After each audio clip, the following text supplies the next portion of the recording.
பொதுவாக big pass நிகழ்ச்சினாலே சுவாரஸ்யமாக இருக்கும். ஆனால் பிக் பாஸ் சீசன் 9 மற்ற சீசனோட கொஞ்சம் வித்தியாசமாகத்தான் இருக்குன்னு சொல்லலாம். ஏன்னா எப்போ பார்த்தாலும் ஒரே சண்டையாகத்தான் இருக்குது. அதிலும் இப்போ புதுசாக கண்டஸ்டன்ட் ஒருத்தருக்கு ஒருத்தர் பேசக்கூடிய வார்த்தைகள் தான் இப்போ புது புயலாக வெடிச்சிருக்கு.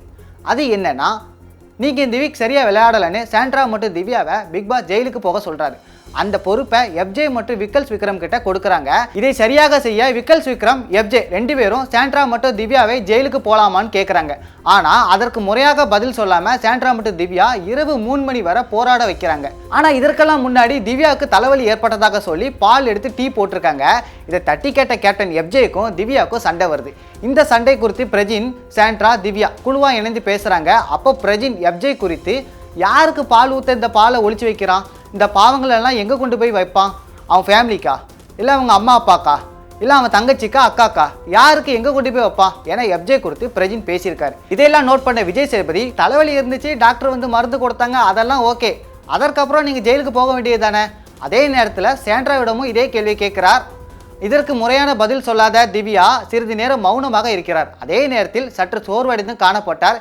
இதை பார்த்த விஜய் சேதுபதி, திவ்யா உங்களுக்கு முடியலைன்னா உட்காருங்க அப்படின்னு சொல்றாரு. ஆனால் அதுக்கு திவ்யா, இல்லை சார் பரவாயில்லன்னு சொல்றாங்க. மறுபடியும் விஜய் சேதுபதி, இல்லை நீங்கள் கொஞ்சம் உட்காருங்க அப்படின்னு சொல்றாரு. ஆனால் திவ்யா மறுபடியும் இல்லை வேணாம்னு சொல்றாங்க. உடனே விஜய் சேதுபதி பயங்கரமாக கோபம் அடைகிறாரு. அப்படி சொல்லக்கூடாதுமா, உட்காருன்னு உட்காந்துடணும், என்ன ஆர்குமெண்ட் அப்படி பயங்கரமாக கத்த வைக்கிறீங்களே, என்ன எனக்கு வேறு வேலை இல்லையா என்று ஆக்ரோஷமாக விஜய் சேதுபதி பேசுகிறாரு. சரி, இது ஒரு புறம் இருக்க, இன்னொரு பக்கம் பிரஜினிடம் அவர் பேசிய வார்த்தைகளை வைத்து கேள்வி எழுப்புறாரு. ஏன் இந்த மாதிரி எல்லாம் பேசுகிறீங்க, நீங்கள் எஃப்ஜே குடும்பத்தை குறிப்பிட்டு பேசுகிறது சரியானு கேட்குறாரு. அதுக்கு பிரஜின், நான் இப்படி தான் என்று கேள்வி கேட்ட அடுத்த செகண்டே ஆக்ரோஷமாக பதில் சொல்கிறாரு. அதன் பின், நான் பேசியது தவறு தான், இல்லைன்னு சொல்லலை என்று தனது கருத்தை அழுத்தமாக பதிவிடுகிறார் பிரஜின். அதன் பின் விஜய் சேதுபதி பேச முற்படுகிறார். ஆனால் பிரஜின் அதற்கு இடம் கொடுக்காமல் தான் சொல்லும் கருத்தை முன்வைத்து வந்துள்ளார். இதற்கு அப்புறம் விஜய் சேதுபதி கீழே இருந்து ஒரு சேர் கொடுங்கப்பா அப்படின்னு கேட்டு வாங்கி மேடையில் கால் மேல் கால் போட்டு பிரஜின் சொல்வதை பொறுமையாக கேட்க முயல்கிறார். ஆனால் தொடர்ந்து அவரின் கருத்துக்கள் அனைத்தும் விஜய் சேதுபதியை எரிச்சலடைய தான் வைக்கிறது. இதனால் விஜய் சேதுபதி மேடையில் இருந்த சேரை தூக்கி கீழே எறிகிறார். அதன் பின்பும் கூட பிரஜின் பேசிய கருத்துக்கள் விஜய் சேதுபதியை கோபமடைய செய்கிறது.